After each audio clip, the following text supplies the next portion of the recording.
Doctor Yunus নিয়ে আমরা মাথা না ঘামাই সেটা আমাদেরই মূল্য, তবে তার যে কর্মকাণ্ড এই নিয়ে তো আমরা মাথা না ঘামিয়ে পারি না।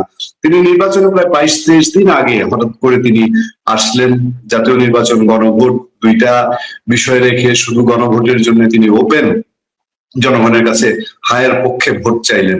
কোথাও কি না নিয়ে খুব টেনশন ওনার, বা না নিয়ে এমন কোন সিচুয়েশন? আজকে জাতীয় পার্টির মতো দল দেখলাম ওনাকে চ্যালেঞ্জ করে বলছে যে আপনারা গণভোটের রুখে দাঁড়ান, গণভোটের বিপক্ষে দাঁড়ান, যেন কোনোভাবেই জয়যুক্ত না হয়। এরকম কোন সিমটম কি উনি আগে থেকে টের পাচ্ছেন বলে তার উপদেষ্টা সব সারা দেশ চষে বেড়াচ্ছে, যারা গত 1 বছরে 1.5 বছরে অত ঢাকার বাইরে মানুষের প্রয়োজনে যায়নি? এটা বিষয়টা কি রনি ভাই, মানে হঠাৎ কেন তাকে আসতে হলো জাতির সামনে, এখন থেকেই তাকে চাইতে হলো? বাস্তবতা হলো যে ডক্টর মোহাম্মদ ইউনূস নিজে এবং ওনার সঙ্গে যারা আছেন, ওনার উপদেষ্টা মণ্ডলী, এবং একই সঙ্গে উনি যাদেরকে বিভিন্ন কমিশনের প্রধান হিসেবে নিয়োগ দিয়েছেন, তো এই কমিশনগুলোর মধ্যে একমাত্র ইফতেখারুজ্জামান ছাড়া প্রত্যেকটা মানুষের যে রাগ, অ্যাঙ্গার, বিরক্তি, এটা একেবারে চরমে। তো এখানে কোনো উপদেষ্টা নেই বা ওনার আশেপাশে কোনো লোক নেই, এমনকি ওনার যারা পার্সোনাল স্টাফ যারা আছেন, সহকারী আছেন, তাদেরকে দেখলেও মানুষের এখন অনেক আসলে বিরক্তি লাগে। তো কাজেই তারা যদি হা ভোটের পক্ষে বলে, মানুষ ইচ্ছে করে না ভোট দেবে, যে হা ভোট দিতেন তারাও না ভোট দেবে, এরকম একটা পরিবেশ তৈরি হয়ে গেছে তাদের। দ্বিতীয়ত হলো যে তারা যদি কোনো রাজনৈতিক দলের পক্ষেও অবলম্বন করে, ওই রাজনৈতিক দল ডুববে। এখন সরকারের একটা নির্দিষ্ট সময় আসে, রাজনীতির একটা নির্দিষ্ট সময় আছে, ওই মানে যাকে বলে আপনার যেমন আমরা যে পোশাক আশাক পরি, সেই পোশাক আশাকের মধ্যে একটা সার্টেন লিমিট পর্যন্ত একটা শ্রিঙ্কেজ ক্ষমতা থাকে, ইলাস্টিসিটি থাকে, এরপর ওটা আর স্বাভাবিক থাকে না। তো ওনার সরকারের যে ইলাস্টিসিটি সেটা নষ্ট হয়ে গেছে। এখন ওনার উপদেষ্টারা বিভিন্ন জায়গাতে গিয়ে অপ্রীতিকর অবস্থায় পড়ছেন, সেই তারপর তাদেরকে ভুয়া ভুয়া বলছে, অনেকে ধাওয়া দিচ্ছে, গাড়ি মানে ভাঙচুর করার চেষ্টা করছে। তো এগুলো আসলে যত নির্বাচনের সময় ঘনিয়ে আসছে, ততই কিন্তু মানে এই জনগণের যে রাগ, ক্রোধ, এগুলো বাড়ছে। এমনকি দেশের প্রধান রাজনৈতিক দলগুলো, বিএনপি বলেন, জামাত বলেন, তাদের সঙ্গে যদি ডক্টর ইউনূসের খুব ঘন ঘন মাখামাখি হয়, তাহলে তারা অনেকে ইমেজ হারাবেন, অনেক ইমেজ হারাবেন। এখন ওনার সাথে দেখা করা, ওনার সাথে ছবি তোলা, ওনার বাসায় দাওয়াত খাওয়া, এটা কোনো সম্মানের বিষয় নয়, এটা কোনো মর্যাদার বিষয় না, এবং এটা কারো কোনো রাজনৈতিক দলের এটার প্রয়োজন আছে বলে আমি মনে করি না। কিন্তু যখন কোনো রাজনৈতিক দল মানে সবকিছু বাদ দিয়ে, এই যে জন আকাঙ্ক্ষা, সেই জন আকাঙ্ক্ষা বাদ দিয়ে ওনার কাছে ছবি তোলার জন্য, ওনার সাথে দেখা করার জন্য সেখানে যান, তখন সেই রাজনৈতিক দলের একটা দৈন্যতা প্রকাশ পায়, হীনমন্যতা প্রকাশ পায়, এবং তারা মনে করেন যে জনগণ তাদেরকে পছন্দ করেন না, জনগণের সাথে তাদের যে সম্পর্কটা রয়েছে ওটার প্রতি তাদের বিশ্বাস, আস্থা নাই। তারা ডক্টর মোহাম্মদ ইউনূসের দরবারে ছুটে যাওয়া মানেই জনগণ থেকে তারা বিচ্ছিন্ন হয়ে যান। এই হলো অবস্থা। ভাই, আমাদের একজন নিয়মিত দর্শক, পরীক্ষিত দর্শক দীর্ঘ সময় কিছু প্রশ্ন করেছেন, এবং সেই প্রশ্নগুলো আমার মনে হয় যে আপনি যে কয়টা মনে করেন সব আওয়ামী লীগ রিলেটেড, কিন্তু রাজনীতির সাথে যায়। তিনি জানতে চাচ্ছেন যে বাংলাদেশে আওয়ামী লীগের রাজনীতি করার সুযোগ কবে নাগাদ শুরু হতে পারে বলে আপনি মনে করেন? বর্তমান আওয়ামী লীগের জনপ্রিয়তা কি আওয়ামী লীগের ভোট অংশগ্রহণ না করতে দেওয়ার কারণ কিনা? মানে ভোট অংশগ্রহণ না করতে দেয় কি তার জনপ্রিয়তা বাড়ছে কিনা? আওয়ামী লীগের ভোট ব্যাংক কোন বাক্সে যাবে বলে আপনি মনে করেন? আর আওয়ামী লীগের সাথে বর্তমান সরকারের যোগাযোগ হওয়ার সম্ভাবনা কতটুকু দেখছেন? এই 4টা বিষয়ে আমি টোটালি আপনাকে, আমি একটা জায়গায় একটু সংশোধন যোগ করতে চাই যে হঠাৎ করে দেখছি যে বাংলাদেশে আজকে ব্রিটিশ রাষ্ট্রদূত সারা কুক তিনি দিল্লি গেছেন। অনেকে মনে করেন যে হঠাৎ করে দিল্লি গেলেন কেন, উনি গতকালকে তারেক রহমানের সঙ্গে বৈঠক করেছেন, আমেরিকার নতুন রাষ্ট্রদূত আসছেন। আওয়ামী লীগ রিলেটেড কি রাজনীতির ভেতর বাহিরে কোনো কিছু ঘটছে বলে আপনি আজ করছেন কিনা? প্রথমত হলো যে আওয়ামী লীগ রাজনীতি চালিয়ে যাচ্ছে, আওয়ামী লীগের রাজনীতি বন্ধ নেই। রাজনীতি যদি ইলেকশন কেন্দ্রিক হয়, হয়তো আওয়ামী লীগ এখন সেই ইলেকশন করছে না, বা ইলেকশন তাদেরকে করতে দেওয়া হচ্ছে, এটা ভিন্ন পার্ট। কিন্তু রাজনীতি বলতে জনগণের সঙ্গে সম্পৃক্ততা, জনগণের আশাকাঙ্ক্ষা ধারণ করা, জনগণের স্বপ্ন ধারণ করা, এই কাজটি আওয়ামী লীগ করে যাচ্ছে। এখান থেকে আওয়ামী লীগকে আসলে বঞ্চিত করা শক্তি বা সামর্থ্য বাংলাদেশের কোনো রাজনৈতিক দলের নেই। আওয়ামী লীগ তার আপন যোগ্যতা বলে তার জায়গায় আছেন, হয়তো দূরে আছেন। যেভাবে তারেক জিয়া লন্ডনে থেকে রাজনীতি করেছেন, শেখ হাসিনা শত বাধা বিপত্তি থাকা সত্ত্বেও বিএনপি জামাত যেভাবে রাজনীতি করেছে, আওয়ামী লীগ এইভাবে রাজনীতি করে যাচ্ছে। এক। 2 নম্বর হলো যে আওয়ামী লীগের ফিরে আসা বা ফিরে না আসা, এটা নির্ভর করবে বর্তমান সরকার এবং আগামীতে যারা সরকার আসবে তাদের ব্যর্থতা অথবা সফলতার উপর। তারা যদি খুব বেশি সফল হয়ে যান, শেখ হাসিনা যে কাজগুলো করেছেন, ভালো ভালো কাজগুলো করেছেন, সেই ভালো ভালো কাজের চেয়ে যদি তারা আরও ভালো কাজ করতে পারেন, আর শেখ হাসিনা যে মন্দ কাজগুলো করেছেন সেই কাজগুলো যদি তারা না করেন, তাহলে আওয়ামী লীগের রাজনীতিতে, ক্ষমতার রাজনীতিতে ফিরে আসাটা আসলে দীর্ঘ সময় লাগবে। এ গেল 2 নম্বর অবস্থা। 3 নম্বর হলো যে এই মুহূর্তে রাজনৈতিক যে দলগুলো যারা আছে তারা কেউই আওয়ামী লীগের সাথে এখনো পর্যন্ত অর্গানাইজড অবস্থায় নেই। মানে সেটা জামাত বা বিএনপি, তারা অলনে ছাড়েন গত 17 মাসে হঠাৎ করে তারা সামনে চলে এসছে, কিন্তু তাদের সত্যিকার যে সাংগঠনিক যে অবস্থা সেটা গত 15 বছর যেরকম ছিল ওইরকমই আছে। গত 17 মাসে তাদের সেই আগের যে যতটুকু বন্ধন ছিল এই বন্ধন বরং ছিন্ন হয়ে গেছে। কেউ হয়তো বন্ধন ছিন্ন করে বিএনপি জামাতের যারা লোকজন আছেন বন্ধন ছিন্ন করে ডক্টর মোহাম্মদ ইউনূসের দরবারে গেছেন, কেউ বন্ধন ছিন্ন করে কারণ বাজারে চাঁদাবাজি করতে গেছেন, কেউ বন্ধন ছিন্ন করে নমিনেশনের জন্য কেউ গেছেন, কেউ বন্ধন ছিন্ন করে স্বতন্ত্র হয়েছেন, বিদ্রোহী হয়েছেন। ফলে আসলে রাজনৈতিক দলগুলো কেউ কিন্তু স্বস্তিতে নেই। তাদের সবার মধ্যেই আপনি আপনি তারেক রহমান সাহেব এবং জামাতের আমির এই দুজনের চেহারা দেখলে বুঝতে পারবেন তারা শুকিয়ে গেছে। তাদের মুখে কিন্তু কোনো হাসি নেই। তারা যে খুব একটা ভালো পর্যায়ে আছে এই ধরনের কোনো মেকআপ গেটআপ আমি অন্তত এই 2 নেতার মধ্যে দেখি না। ফলে আমার কাছে মনে হচ্ছে যে তারাও অভ্যন্তরীণভাবে প্রচণ্ড চাপের মধ্যে আছেন, একটা ইমব্যালেন্সড অবস্থায় আছেন। আর তাদেরকে অর্থাৎ এই মুহূর্তে আমাদের রাজনীতিতে প্রথমে কয়েকটা সমীকরণ হলো। ফার্স্ট সমীকরণ হলো যে ডক্টর মোহাম্মদ ইউনূস যতদিন ইচ্ছে ততদিন ক্ষমতায় থাকবেন, এরকম একটা বিশ্বাস অনেকের মধ্যে ছিল। তাকে যারা ক্ষমতা এনেছে তাদেরও ছিল, ডক্টর মোহাম্মদ ইউনূসের নিজেরও ছিল। কিন্তু কদিন পর তিনি যখন দেখলেন যে না এটা সম্ভব না, তখন তিনি সমন্বয়কদের ঘাড়ে ভর করলেন। পরে যখন দেখা গেল না সমন্বয়কদেরকে আসলে এইভাবে রাখা যাচ্ছে না, এদেরকে একটা রাজনীতির কাঠামোতে আনতে হবে, তখন তিনি এনসিপি করলেন। তো এনসিপি করার পর তিনি দেখলেন যে এটাও হচ্ছে না, এটা ব্যর্থ। তখন তিনি দেখলেন যে এনসিপিকে কি করে মূলধারার 2টো রাজনৈতিক দলের সঙ্গে ঢুকিয়ে দেওয়া যায়। তিনি চেষ্টা করলেন প্রথমে বিএনপির সঙ্গে, তারপরে জামাতের সঙ্গে। তো বিএনপির সঙ্গে ব্যর্থ হলো। এরপর জামাতের সঙ্গে এনসিপির এখন একটা ঐক্য হয়েছে। সবাই বলছে যে এনসিপি তো আগের থেকে জামাতের বি টিম ছিল, এটা তো যদি বিএনপিতে ঢুকতো তাহলে গুপ্ত শক্তি হিসেবে ঢুকতো। এখন তারা তাদের নিজেদের দলের মধ্যে বিলীন হয়ে গেছে। তা আলটিমেটলি এই যে রাজনীতি যে সমীকরণ বা মেরুকরণগুলো হলো, সেই মেরুকরণগুলোতে ডক্টর ইউনূস, বিএনপি বা জামাত কারোর জন্য এখনো স্বস্তিদায়ক কোনো খবর আসেনি। দ্বিতীয় যে বিষয়টা হলো যে বিএনপি যে একটা জোট করেছে, নির্বাচনে একটা জোট করে, সেই জোটে যারাদেরকে নিয়েছে মানে সঙ্গী সাথী হিসাবে, তো তারা কেউ বিএনপিকে স্বস্তি দিতে পারছে না। মানে তাদেরকে নিয়ে আপনি ধরুন আমি বলছি যে আমি বাংলা বিহার উড়িষ্যার নবাব, আমার বাংলা বিহার উড়িষ্যার নবাবের জন্য তো আমাকে এক পাশে মোহনলাল থাকতে হবে, আর একদিকে আমার মীর জাফর থাকতে হবে, সব মিলে আমার তো এরকম। আমি যদি নিজেকে বলি যে আমি সম্রাট আকবর, তো আমার তো নবরত্ন থাকা লাগবে।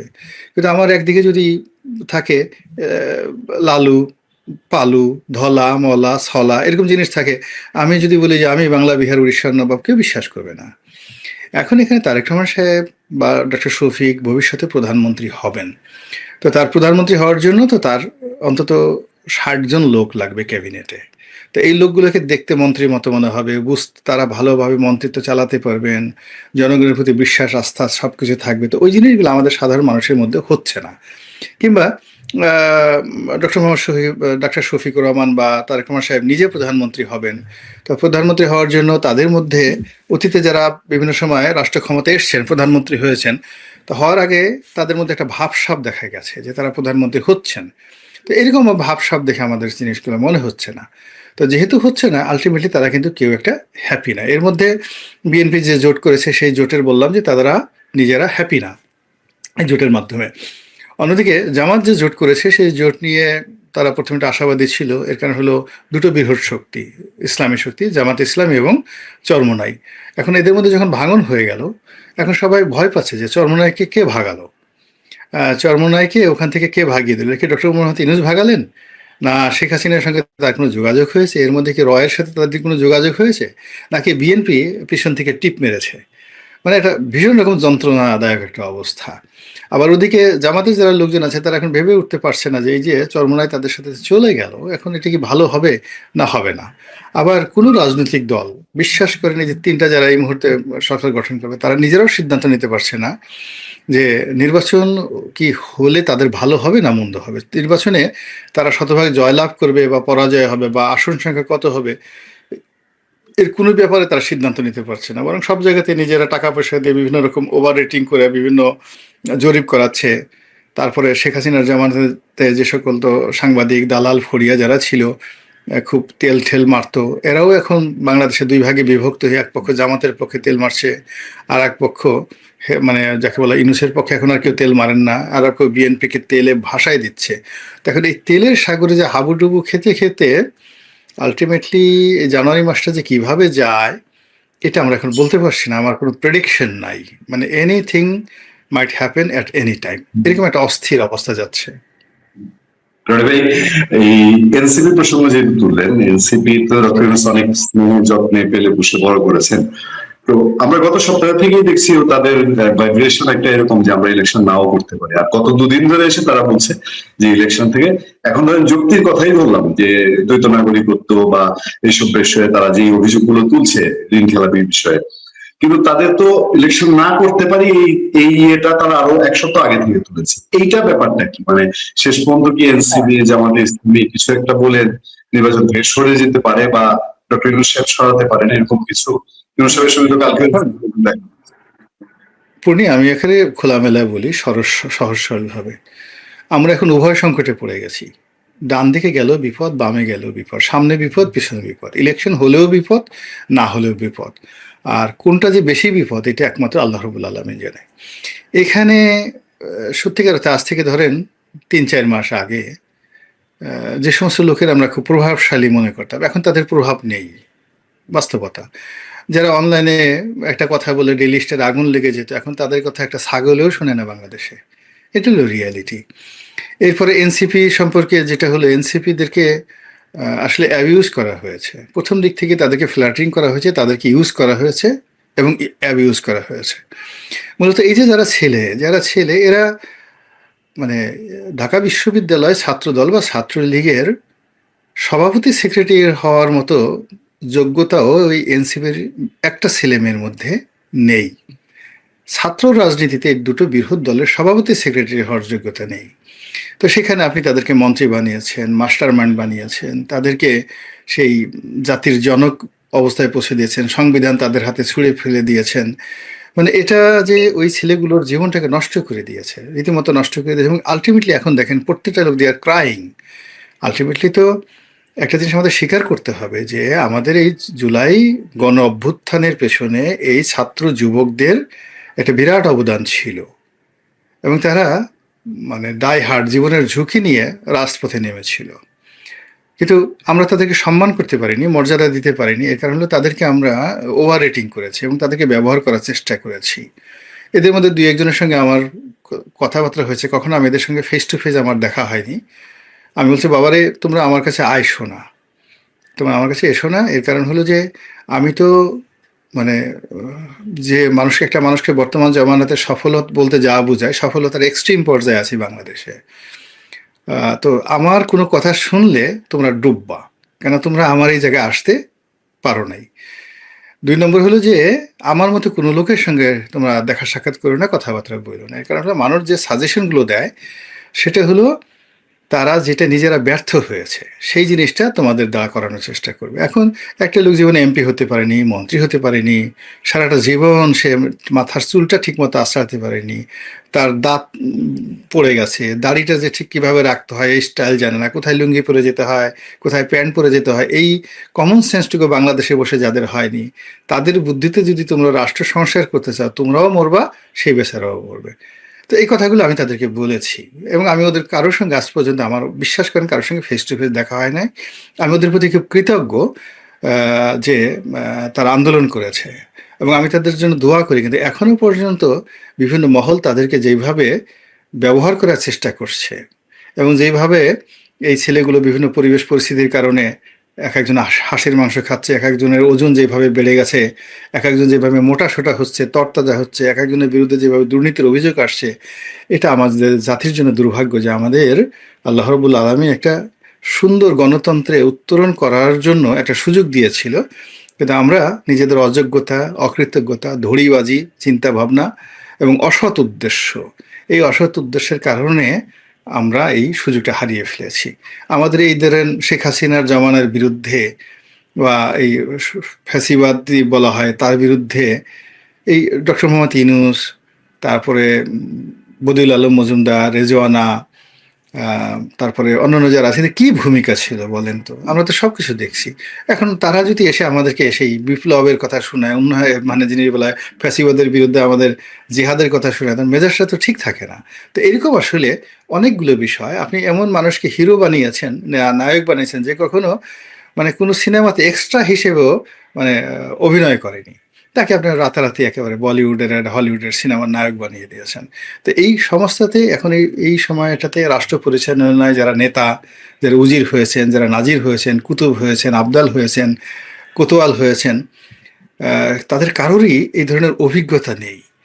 এবং জীবনের কোনো ক্ষেত্রে এই একটা মানুষও, আপনি দেখবেন হয়তো ডক্টর মোহাম্মদ ইউনূস তিনি গ্রামীণ ব্যাংক প্রতিষ্ঠা করেছেন, but if you go to মানে আপনি তার তার পারিবারিক জীবন দেখেন, পারিবারিক জীবনে আপনি ওখানে কোনো সফলতা খুঁজে পাবেন না, কোনো সফলতা খুঁজে পাবেন না। তো আপনার একজন মানুষ, আপনাকে বাংলাদেশে তো একটা রাষ্ট্রের যখন প্রধান হবেন আপনাকে পরিবার গঠন করতে হবে। তো এইভাবে একজন লোক হয়তো পরিবার ভালো আছে, তার শরীর ভালো নেই, একজনের শরীর ভালো আছে, চরিত্র ভালো নেই, চরিত্র ভালো আছে তো ওঠা নাই। তো এই জিনিসগুলো সব মিলিয়ে যা কিছু হচ্ছে, ইটস এ অ্যাবনক্সিয়াস। তো সেই অ্যাবনক্সিয়াসের কারণেই এই সফল হয়নি। সফল হওয়ার জন্য অনেক কিছু লাগে রে ভাই। আমরা তো এই সময়টাতে একবার মাত্র এমপি হয়েছি। তো একবার এমপি হওয়ার জন্য 10টা বছর মাঠে রাজনীতি করে বিনিদ্র রজনী কাটিয়েছি শুধুমাত্র সেই একটা নমিনেশন পাওয়ার জন্য। আবার 5টা বছর এমপি করেছি, সেই আজকে 12 বছর যাবৎ সে দায় শোধ করতে হচ্ছে, যে আমি একজন সাবেক এমপি ছিলাম, সেই দায় আমাকে এখনো বহন করতে হচ্ছে। তো রাজনীতি এত সোজা না। এখন যারা আসছেন, এই রাজনীতির যে মানে মার প্যাচ কি আছে এটা তারা হাড়ে হাড়ে টের পাবেন। এই যখন ক্ষমতাটা এখনই টের পাচ্ছেন, বা ক্ষমতাটা চলে যাওয়ার পর তারা টের পাবেন। পূর্ণিয়া, অনেক সময় হয়ে গেছে, আজকে দিতে হবে আর কি। আমরা শেষ করে দিব। শুধু 1 মিনিটে আপনার এই প্রসঙ্গটা আমি প্রশ্ন করতাম, যে যে ক্ষমতা থেকে যে চলে যাবে, এটা 1 মিনিটে আপনার রিয়েকশনটা জেনে। ডক্টর ইউনূসের এই ক্যাবিনেট, উনি ওনার এনসিপি, তারা কি দেশে থাকবে, কতটা নিরাপদ থাকবে, এটার একটা মন্তব্য জেনে আমি শেষ করবো। প্রথমত তারা দুনিয়ার কোথাও নিরাপদ থাকবেন না। যেখানে থাকবেন সেখানে তাদের একটা অন্তর্জালা থাকবে। তারা যে ব্যর্থ হয়েছেন, জনগণের এই গরিব মানুষের খাবার খেয়েছেন, তাদের টাকায় বেতন নিয়েছেন, তাদের টাকায় সিকিউরিটি নিয়েছেন, এটার একটা অন্তর্জালা থাকবে। বাংলাদেশে ধরেন 75-এর 15ই আগস্টের পরে বহু মানুষ ক্ষমতায় এসছে, বহু মানুষ দেশ থেকে নির্বাসিত হয়েছে, 111-এর সময় নির্বাসিত হয়েছে। তারা কেউ প্রকৃতিগতভাবে ব্যক্তিগত জীবনে ভালো নেই। সেকেন্ড থিং হলো, যেখানে যেখানে বাঙালি আছে, পৃথিবীর যে জায়গাতে বাঙালি আছে, কারোর কাছে তারা নন্দিত হবেন না, সব জায়গাতেই তারা রিগ্রেট হবেন। এবং অতীতে দেখেন, এখন মনিউদ্দিন ফখরুদ্দিন সাহেবের মতো মানুষ যারা মোরালে সাকসেস ছিল 111-এ, কিন্তু তারা একটা বিকল্প কিছু করতে পারেনি, এই দুই দলকে ধ্বংস করতে পারেনি, কিন্তু একটা ভালো শাসন ব্যবস্থা চালিয়েছে। কিন্তু তারা কেউ দেশে আসতে পারছে না, রাস্তায় ঘুরতে পারছে না, এখনো লোকজন তাদেরকে পারলে মারতে যায়, ধাওয়া দেয়। তো কাজে এখন এরা ভবিষ্যতে যেখানে বাঙালি আছে সেখানে কিভাবে থাকবেন, এটা সহজেই বোঝা যায়। আর বাংলাদেশে তো বাংলাদেশ তো এমন একটা অবস্থা, যেখানে 15 বছর শাসন করার পরে শেখ হাসিনার নাম নেওয়া যাচ্ছে না, যেখানে তারেক জিয়ার আম্মা যতদিন জীবিত ছিলেন, মরার পরে আমাদের দেশের তো আসলে জানাজার সংস্কৃতি, জানাজা প্রিয় মানুষ, কিন্তু উনি যতদিন জীবিত ছিলেন, এই 17 মাসে তার বাসার সামনে তো 100 লোকও ডেইলি ভিড় করেনি, কেউ যায়নি। আবারও দেখেন তারেক রহমান সাহেব আসছে, লক্ষ লোক গেছে, এখন গিয়ে দেখেন তার অফিসের সামনে কোনো ভিড় ঠিড় নাই, কেউ যায় নাই।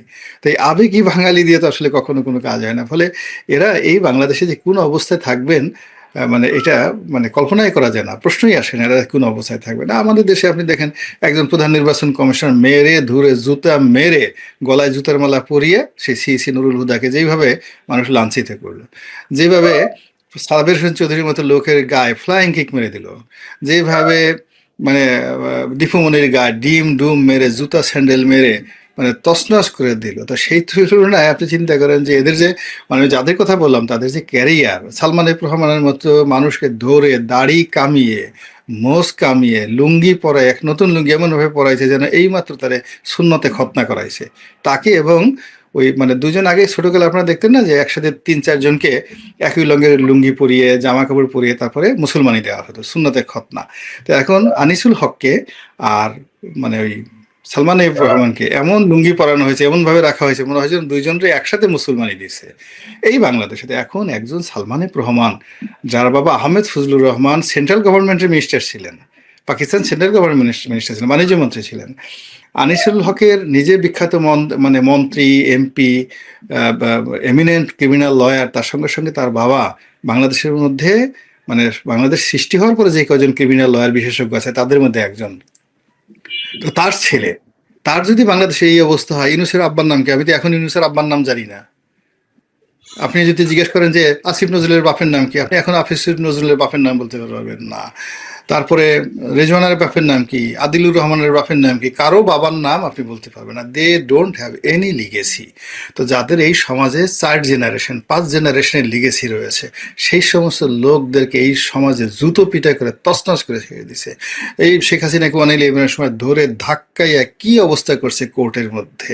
আপনার এই বেগম জিয়ার সঙ্গে যে অশালীন আচরণ করা হয়েছে এরশাদে জমানাতে, তাকে যেভাবে হোটেল পূর্বানি থেকে দরজা ভেঙে বের করা হয়েছে এই বাংলাদেশে। তো এখন শেখ হাসিনার, খালেদা জিয়ার যে লিগেসি, সেখানে যে রাষ্ট্রশক্তি তাদের সাথে কি আচরণ করেছে বিরূপ সময়, তা সেখানে এদের সাথে আগামীতে কি পরিমাণ যে চুমাচুমি হবে এটা এখন সময় না আসলে বলা যাবে না। ধন্যবাদ পূর্ণি, অনেক অনেক ধন্যবাদ।